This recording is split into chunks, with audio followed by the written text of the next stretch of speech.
Hello and welcome to Human Alchemy. So if anyone remembers my in-between episode where we swapped from Ross examination to Human Alchemy, you may remember me saying that we are going to maintain the name Ross examination because I cannot let it go for specific deep dive episodes where it slightly aligns more on a certain area of performance or a way in which human alchemy can be achieved, or at least that's the kind of premise we're going for. So these will be sort of 20 to 30 minute deep dives onto a particular topic that I think can be useful. And today is the first one of those. And the topic we're going to go into is the Pygmalion Effect. It's one of the first ones I came across when I started looking into performance psychology. And I think it's one I wish I knew about when I was younger.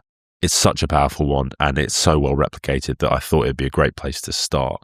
We're going to differentiate it slightly to human alchemy, so we'll brand it a little bit differently, and we'll have Sean and I got very accidentally, I may note, very accidentally got ourselves into a copyright claim on YouTube for our intro. We just forgot to renew our music trial. So now that we are full members of this music platform, we're going to be using a new music intro as well. And Sean will be working hard on that. So I hope you enjoy it when you hear it in a few moments. But we're going to try and slightly differentiate it and play around with a few topics every few weeks.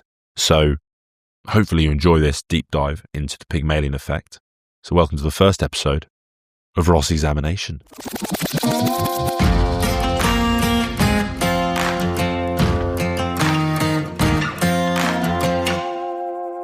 Okay, so the Pygmalion Effect. So essentially, what is Pygmalion? Well, the Pygmalion Effect is based on a bit of a Greek myth, and I've got all my notes here as well, so I make sure I actually say the right thing as opposed to sometimes when I do talks and I go a little bit off topic. But it was based on a sculptor called Pygmalion, and he crafted this unbelievable statue, and he fell in love with the statue. And because he fell in love with it so much, the gods decided to bring it to life for him. It's actually Aphrodite took pity on his devotion and decided to make his sculpture come to life. Which brings us to where some people may have first heard of Pygmalion was actually the book that My Fair Lady was based on. So My Fair Lady, the story of Professor Henry Higgins I have here, who bets he can transform Eliza Doolittle, a Cockney flower seller, into someone who could pass as a duchess simply by teaching her to speak properly. And the original book by George Bernard Shaw was called Pygmalion, and it's been made more famous by the play and the film My Fair Lady. So that's maybe where you've also heard it. But the first place I came across this, and one of the most famous studies in the social sciences, was a study by Rosenthal and Jacobson. It's a really interesting study. So what they essentially did, and I have got, like I said, I've got the details here, so I can go into this properly. I've got my coffee here as well. But essentially, what they did is they went into an elementary school in California, and they ran this standardized sort of IQ test. But they told the teachers the test they were actually running was assessing potential. So how good would students become? So they were trying to ID intellectual bloomers, is what they said. So students that were going to have massive improvements over the next year. And about 20% of the students were selected as these bloomers based on the tests. And the teachers were told which ones they were. Now, when they came back in at the end of the year, they tested them again. And the funny thing is, those 20% that were identified as bloomers did indeed improve at a massively higher rate than the other students. So in terms of intellectual IQ points, they increased at a much higher rate than the rest of the class. Now, the trick was they just picked 20 students at random. They picked 20 students at random, and what changed was the way that the students interacted with the teachers. So the teachers, based on the findings by Rosenthal and Jacobson, they gave them more time to answer questions. They offered more detailed feedback to those students. They smiled and nodded more often. They gave them harder material and assumed they could handle it. All those subtle differences created a loop. The child sensed the belief, felt more capable, and began to perform better, which in turn reinforced the teacher's expectations. So when I first saw this, I kind of thought, obviously, teachers that really believe in you will get the most out of you. But this has been replicated elsewhere because some people criticize this assessment as being quite a small sample size, which it was, but it's been replicated hundreds of times. So one by Schneider, Tanguy, and Bershid, if I'm pronouncing that right, probably not.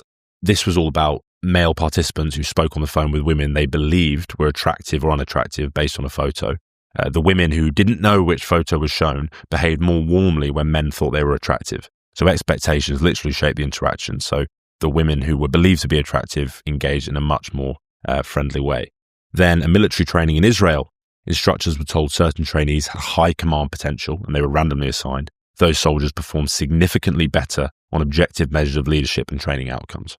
And then in other fields as well, so implicit expectations in behavior, participants primed with words associated with hostility behaved more aggressively in later interactions. This showed that even subtle cues and expectations can drive real behavioral changes. So there are literally hundreds of examples of the Pygmalion effect.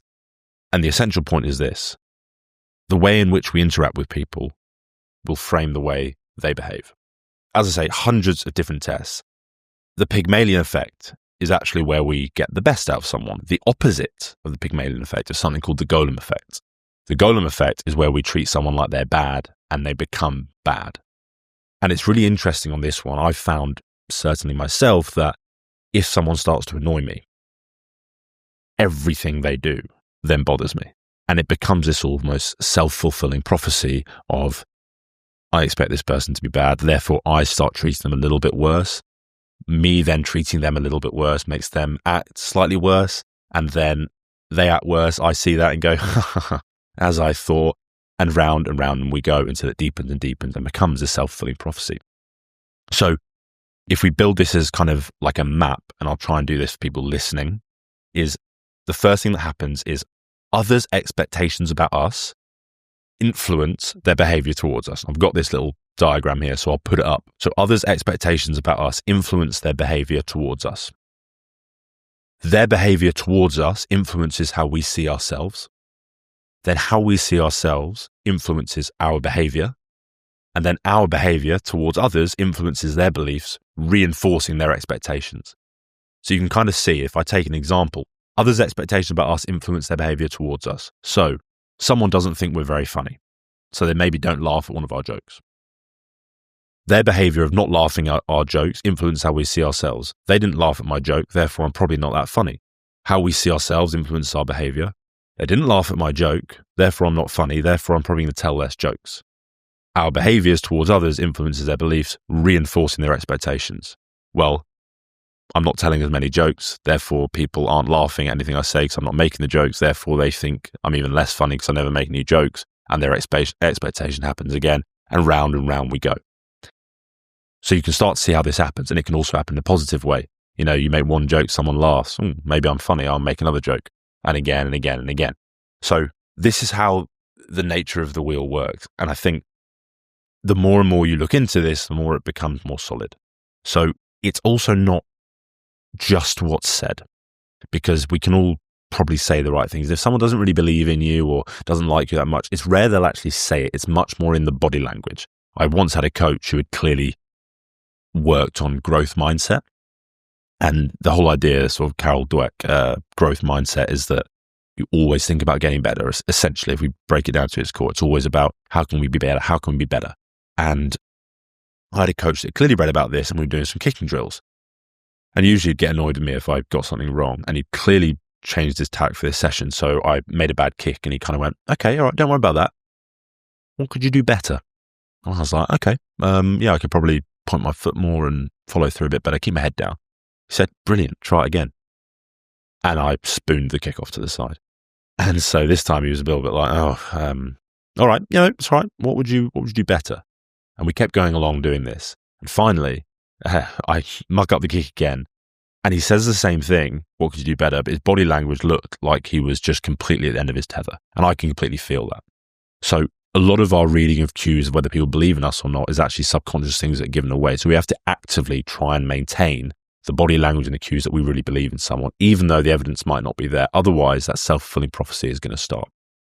So you can really tell when someone is either into you or not. I've been asked by coaches, first-team coaches before, I've asked for feedback or something like this, or I do a drill. Every other player will do the drill and they get a decent bit of feedback, and mine is just, okay, nice, and off you go.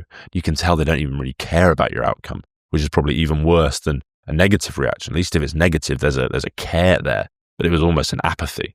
When you speak to players and they talk about their best time playing sport, And they'll always talk about a coach that really believed in them. I had it myself. Best time I ever played. I felt the coach really cared about me doing well.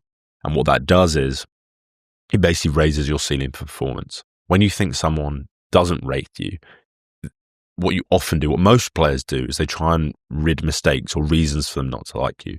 And what that does is it raises the floor of your performance, but it often lowers the ceiling because you start to become risk averse. Now, it's funny because with this Pygmalion effect, we're very susceptible to this belief. It's all really about belief, especially when you're young. So when I was about 7 years old, I remember I was dancing around in the kitchen and my mum said to me, she said, "Oh, Ross, you've got great rhythm. You've got great rhythm. You could be a dancer one day."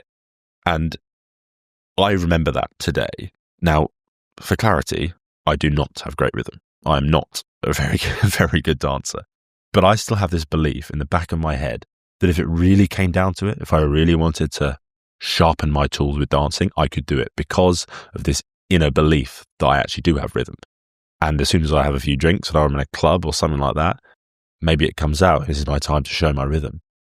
But the thing is, that belief that my mum had in me there, and she said to me at a very young and sort of raw age, stuck with me.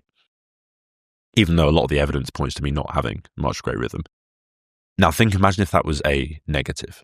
Imagine if she had said, "Why are you so stupid?" Or "Come on, this is so easy," or something like this when we're talking about a topic. Suddenly you get this belief that a lot of people hold, that teachers have said to them, or this or that, and they always talk about when they get older, is this belief that they're not intelligent. And it's so, so powerful. And then it frames how you see yourself, then frames your actions, and then your actions frame how other people treat you. And around we go. So especially when we're talking about parents or coaches of younger people, it is so important to focus on the beliefs you want to instill in the person, even though you might not be seeing it. I actually listened to a New Zealand cricket coach the other day talking about how in New Zealand, they don't do very much coaching at a young age. They just try and get you to experiment and try things. But over here, we're very much, what is the right way to do it? Well, we need to teach them that. And what that often does is point out mistakes. And by pointing out mistakes, you're often highlighting bad things, and that can come across criticism. When you're young, you need to experiment, you need to play freely. And that's why I think, British players in most sports have lower ceilings than other players that are going to really try. And at the top level, it's about who can risk most, who can really go for it. So we have probably slightly higher floors, but lower ceilings. And I think if we really want to get the best performance out of people, when we look at it from a management point of view as well, we need people to really believe in themselves. We don't want them to be massively risk averse. We want them to believe in what they're doing. And in order to do that, they need to believe in themselves. And this is where too much competition is not great in teams. I know a lot of people talk about we had great competition. The best teams I've seen aren't chopping and changing all the time. They actually have a fair amount of security in the starting player's position. And you see it in F1 as well when there's two drivers competing. It's never great for the overall performance. It's not great for their stress levels. When you have a clear number one, they can have competition from other people anyway, from the opposition. I think what too much competition does is actually highlights a lack of belief in you from some of the coaches. If we're not quite sure about you, then that competition is high. And now that's something that we could probably debate in another video. But I think it's a super powerful thing to make sure that people are secure, that you believe in them. And we see this with Brendan McCullum's England cricket team. They give people extra belief, even if their performances aren't necessarily warranting it. It's like, look, I want you to play with confidence. And in order for you to do that, you need to feel like you're believed in, even if things don't go your way. So I think one of the ways I see it as well is when you look at friendship groups and you probably know someone who is they're a hoot around a certain group. And then you put them in another group and they're much quieter. Maybe it's their work group, or maybe it's a different friendship group from school, or maybe it's from university, wherever it is. There is a significant change in the way they act. And the Pygmalion effect often explains this. The expectations that group has of you informs the way you behave around them. So it's not a solid thing of the total sum of everyone's expectations, but it's completely fluid. You could be the life of the party in one and not in the other because of the way that group interacts with you. And you've seen it when someone goes into a group and they're all laughing and joking, they suddenly become all fun and they have to go and join another group. Maybe they don't know so well, or maybe that group's not as friendly toward them and they go within their shell. Same person, completely different behaviors. And it's framed purely because of the expectations of the group they're talking to. And I see this with individuals as well. There are certain people that everyone has massively high opinions of. They're a great, fun person. They can't wait to see them, hang around with them. And other people do a complete opposite. I feel it myself. Certain people I look forward to, and I know the first thing we do is we're going to have a few jokes, we're going to swap a few stories, this and that. But the way they interact with me allows me to be that way. When there are other people that I know are going to be a little bit off with me, or I know it's a bit of a slog, it changes the way I act as well. And you see this with teachers in school, with certain coaches. We've already spoken about coaching, but think about teaching. We've seen it in the experiment. But I had teachers that would come in and you knew they wanted to get you better. And that made me engage more because I wanted to be that. They gave me an aspiration to live up to. And I think they call it calling a dog a dog. Call someone something and they will live up to it. So if you say, it's like when you're trying to ask someone to do something, if you say, Mum, you're the most helpful person I know. Would you help me carry my box down? And then suddenly they're like, well, I want to maintain that position. Maybe I should help you. But in the same way, when someone comes and treats you like you're really fun and everything like this, you live up to it a little bit more. So to finish this off, the question is, how can we actually use this to drive results or improve our lives? And I think it's a twist on the old adage of treat others as you'd like to be treated. It's treat others as you'd want them to behave. So if you want people to be kind and helpful and funny and engaging, treat them as if they are that, and we will start to see tweaks in that behavior toward it. You're not going to change them fundamentally as a person, but you may change them when they're around you. The Pygmalion Effect is unbelievably well studied as social science goes. You know, we had the replication crisis where loads of different studies were called into question, but this one is pretty robust. And in terms of something that I wish I knew when I was a bit younger, instead of stropping with people and people that I expected to be bad, treating them like they already like that, and then it gets worse and worse, and suddenly I've got people that I cannot work with or I don't get on with.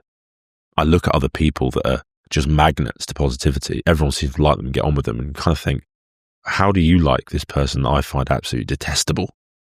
And then you watch them interact with them and they're like, well, they don't act like that with me. And suddenly you start to realize, right, we are creating the way in which other people interact with us. We are engaging them in certain ways because no one really believes they're fundamentally a bad person. So how do we get the best out of people? And this effect, the Pygmalion Effect, for me is the answer to that. When I think about this with, when it comes back to the job and working, we look at managers, and why do some managers have everyone in their team do better? Why do some sports teams have everyone who joins the team do better? Because it cannot be purely on the individual.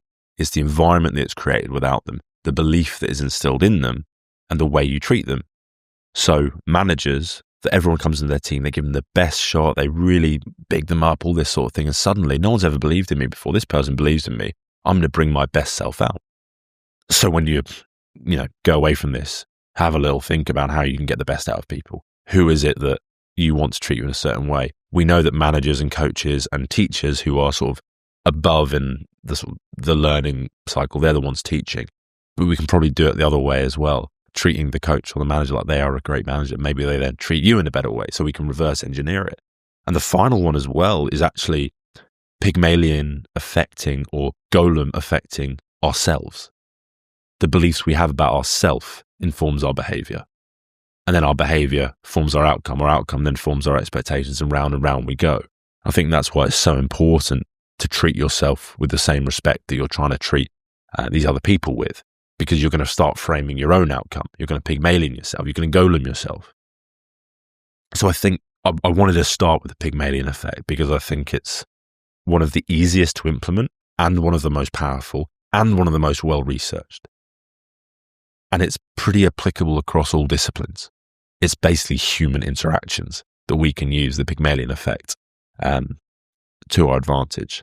So I'm going to close it there because I don't want to spend too long on these episodes. I want them to be fairly short and sharp. If you enjoyed it, do let me know. It'd be great to get any feedback. Or if you think this is absolutely awful, never ever do one of these again, let me know softly. Use the Pygmalion Effect.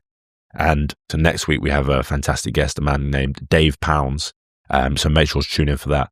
But otherwise, thank you for tuning in as always. Hopefully it's been worth your while. and have a great week or day. Pleasure. Bye-bye.